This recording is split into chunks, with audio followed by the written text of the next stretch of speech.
మీ రక్తాన్ని తాగుతారు రేపటి నుంచి పన్నుల రూపేణా. జగన్మోహన్ రెడ్డి అప్పు తీరుస్తాడా? మీ పేరుతో అప్పు తెచ్చారు, రాష్ట్రం పేరుతో అప్పు తెచ్చారు. ఈ అప్పు తిరిగి కట్టాల్సింది మనమే కట్టాలి. ఈ విషయం మీరంతా గుర్తుపెట్టుకోవాల్సిన అవసరం ఉంది. దీంట్లో 13 లక్షల కోట్లలో సగం అంటే 6.5 లక్షల కోట్లు వెనుకబడిన వర్గాలే కట్టాలి తమ్ముళ్ళు. 50% జనాభా కాబట్టి మీకు న్యాయం చేయలా. 50% అప్పు మీద ఎత్తినేశాడు. అదే 6.5 లక్షల కోట్లు అని చెప్పి కూడా నేను మీకు తెలియజేస్తున్నా. ఎవరైనా మాట్లాడితే ఇంకా వాళ్ళ మీద కేసులు.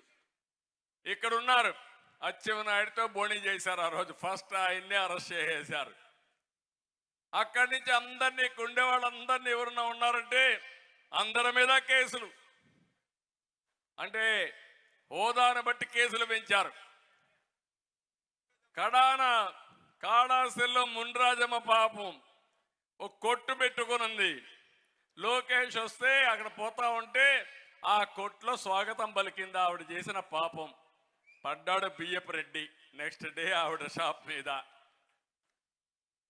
ఆ అమ్మాయి నిలబడింది, నా ప్రాణం పోయినా సరే నేను రాజీ పడను, గట్టిగా పోరాడతాను. ఒక ఆడబిడ్డ అయినా సరే గట్టిగా ఉంది. ఆ మునిరాజమ్మ గారు ఒక రజక కులానికి సంబంధించిన మహిళ. ఆ మహిళ నీతి నిజాయితీకి నేను మనస్ఫూర్తిగా అభినందన తెలియజేస్తున్నా. అది నీతి మాలిన వ్యక్తులు మీరు. నేను అడుగుతున్నా, నిన్నే 38 మందిని ఎమ్మెల్యేలు మార్చాడంట. మార్చాడు, చూసారా తమ్ముళ్ళు ఎట్ట మార్చాడో?